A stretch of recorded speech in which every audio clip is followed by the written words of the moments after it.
Hello, everyone. You know it's about to get real when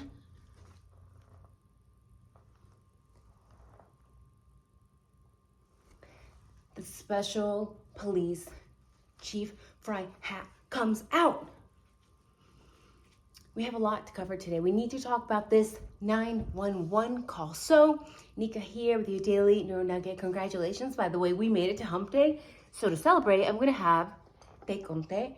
It is one of my favorite drinks I came upon when I was a 16 or 17-year-old being a hippie through South America. Yes, I did graduate very early, but it was awesome because I got to go be a hippie in South America. So te conte is a black tea mixed with cinnamon sticks as well as key lime. So delicious. And the local Bolivians love to add singani. I believe it is a type of brandy.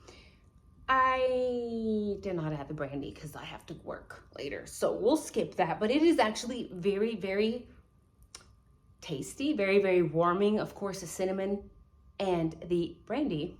So let's give it a whirl. Now, of course, I have to remind you, these are my theories, these are my speculations. You have to do your own research and come to your own conclusions. And I also have to remind you guys, Bryan Kohberger is innocent until proven guilty. That is what I fought for as a veteran, and that's what several other people have given their lives for.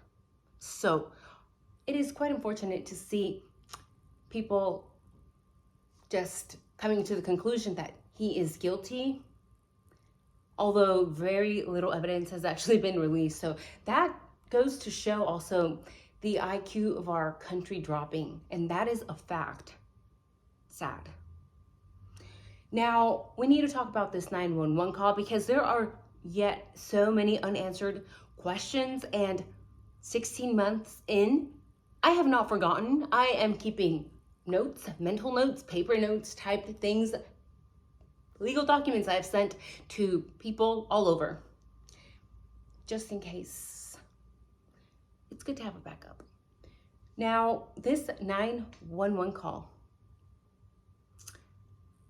who made the call?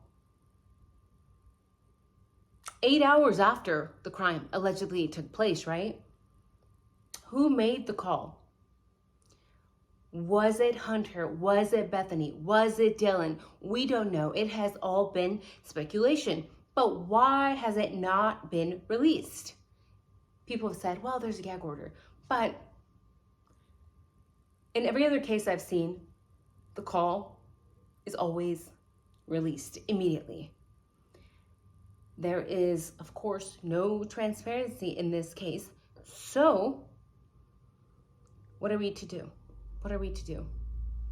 We're definitely not allowed to question the 8-hour gap, right? Because when we do, what do we get?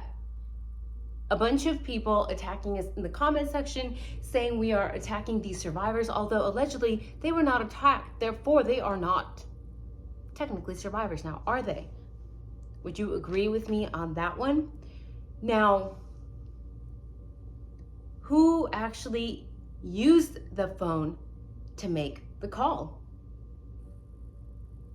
Why didn't they use their own phone? It is 2024. Everybody, 50, 40, 30-year-old, especially college students, come on, let's be honest with each other here for once. College students always have their phones on them, constantly looking at those damn screens. I'm the same way, let's be honest.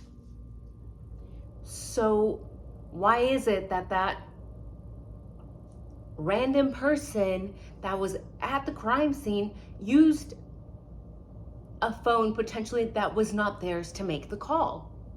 Are we supposed to believe that this person actually did not have a phone with them that was charged, or didn't have a phone at all? Or was it that they were trying to cover their own behind?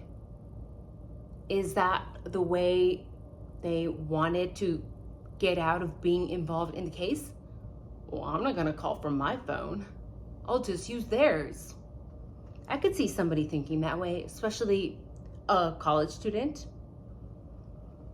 This 911 call is so important because it's going to tell us who was at the crime scene, who was actually there, and for how long were they there. If the call was not made until 8 hours after, that's a huge problem, people. Now, everybody wants to know and always attacks Mr. Kohlberger, saying, well, he didn't give an alibi. He wasn't being direct. He's not screaming his innocence from the rooftop. Yet we have here, God knows how many people at this unsecured crime scene for potentially 8 hours. Yet we are not allowed to ask questions because we are immediately shamed. You're victim shaming, Nika. That is how people get persuaded to stop seeking the truth. Thankfully, I don't care. And I will keep asking those questions. Because why? Because it matters. And as somebody who cares about justice and who cares about our rights, it's a big deal. It's a huge deal. You're gonna tell me we're not allowed to question people that were at a freaking unsecured crime scene for potentially 8 hours? Could they have been maybe cleaning up? Could they have maybe been directly involved? We don't know. This is why we are and should be questioning them. It's a problem. Now, I've talked several times about Moscow PD's horrible freaking track record. If you want to know more about that, go watch some of the videos I've made. It's appalling and it is scary to know that police departments just can get away with breaking the law and there's no repercussions for them, right? But we know that if you and I run a red light, maybe even a yellow light, there are repercussions for me and you, right? Because we're just average people without a special police hat. Well, I mean, I have one now, so I should be good to go. There's also another case that a lot of people have not heard about that also took place in Idaho. It involves a man called Daniel Moore, who was also allegedly wrongly accused. The crime took place in 2023 and he is still, or 2020, sorry, and he is still dealing with the aftermath of what he had to go through with courts and police departments and lawyers and back and forth. He's still having to deal with that. Not only that, but he ended up losing his entire business. He was a chiropractor. And Daniel Moore was coerced to give a false confession. For people who say, well, the police and the FBI know what they're doing. Sir, ma'am, have you not heard of the Innocence Project? Do you not know the statistics of how many people are actually wrongly accused and imprisoned and end up in jail for 30, 40, 50 years? For their entire lives? Okay, you need to wake up. Wake up, bestie, wake up. Get educated. This is a problem. And when people say, it's not a problem, Nika, it's just 5%. Or 10%. People think it's not that big of a deal. It's such a low number. It's not a low number if you're the one in jail, right? Because when it's you or when it's your son or daughter, then it's a big deal, right? So don't be greedy. Don't be stingy. These rights apply equally to everybody. Daniel Moore, wrongly accused, coerced, they violated his Miranda rights. Do you know what that means? That means that this man said, I want to speak to an attorney. And they told him, no, you're not getting a lawyer. Sorry, buddy, we're going to coerce you until you give a false confession. Talk about the Fifth Amendment, right? The right to counsel. We're just going to pretend those rights don't exist. And was there repercussion for the courts or the police department who interrogated him? Of course not, because they are allowed to break the law. So keep that in mind as we are going through this case, because it's just a matter of time when potentially me or you could also be falsely accused. Not to mention AI. Have you guys watched any of the AI videos? Scary. They can make a fake you. They can create a voice that sounds just like you. Scary.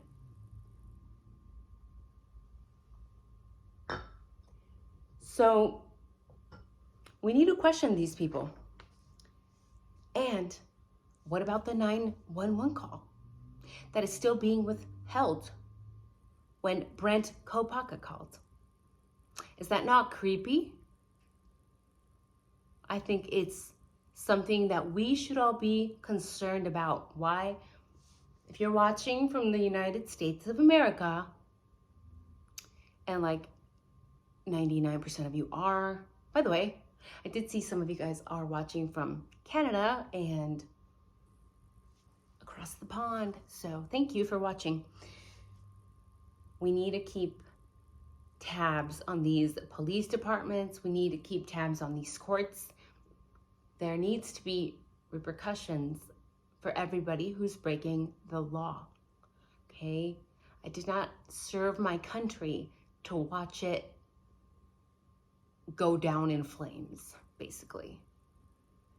And if we don't see this 911 call being released at trial, you better be prepared, because it's coming to a town near you. Corruptness.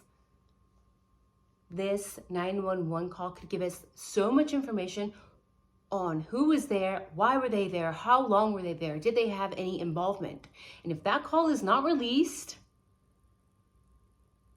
I might move. I don't know where, but I'm serious. It's a big deal. I don't know how to put it into words that every American needs to be concerned. Not to mention, this case is massive. I thought that there was going to be nothing that could trump the OJ trial, but this is definitely trumping the OJ trial. I cannot imagine once this case actually goes to trial, it is going to just be huge. So, reminder before I leave, everybody is innocent until proven guilty. Reminder, Moscow PD, Idaho State, it does not exist. It does not exist. We don't have it. And for people who want to entertain the theory, because that's what we do here, we just entertain all potential theories for fun, for education, for whatever, because I want to, because this is my channel. And people say, Nika, it's obviously related to illegal substances, but I highly doubt it. You know why? I don't think anybody would be left alive. No. For people who are saying it's cartel related, they almost never leave anybody alive. And they definitely don't just skip rooms, okay? They go and check the whole entire house. So why were Dylan and Bethany left unharmed? Why did it take so damn long for them to call 911 or whoever else was with them? Well, they were just passed out. They were in shock. Okay, let's assume Dylan passed out. Well, why wouldn't Bethany call from her phone? Did they both pass out? Are we supposed to believe that? And then you're going to tell me that the other person who allegedly called 911 didn't use his or her phone, but they used another person's phone? Why? Okay, lots of coincidences that night. So, party house, party weekend, big game weekend, but no party. Another coincidence. And if you guys remember, very early on, like the first couple of weeks of this case, there was mention by Moscow Police Department that there were several people who spoke to 911 operators. I want the list. Give me the list. I want names. I want to know where they called from. Were they all at 1122 King Road. So, too many coincidences. Again, Brian Kohlberger is innocent until proven guilty. And if you're an American, you should remember that. Because when it's your day in court, potentially, you would want to be treated the same way, okay? Yes, we are all curious about Brian's alibi for 2 hours. But we need the alibi for everybody else who was at the unsecured crime scene for 8 hours. Let's focus on the 8-hour alibi of the people who were actually at the crime scene and not look at this other direction. I feel like it's very easy. Well, this incel creep, weirdo with a 1,000-yard stare, as people have said. He was roaming. We need his alibi for 2 hours. But let's not focus on the people who are at the house, who didn't call the police until 8 hours later, used different phones, and potentially tampered with the crime scene, or potentially were even directly involved. So, reminder, keep that in mind as we go through this crime. We'll see how it all turns out. It was fun while it lasted. So, you guys have a wonderful night. Hope to see you soon. And what else? Oh yeah, thank you guys all for the kind comments. Yesterday's video was amazing. You guys are the best. I love talking to you guys. And oh yes, Patreon. I should probably go upload there about things that we cannot talk about here. Maybe I'll see you guys soon there too.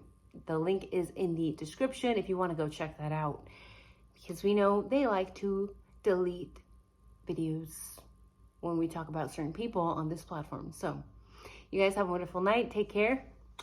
See you soon.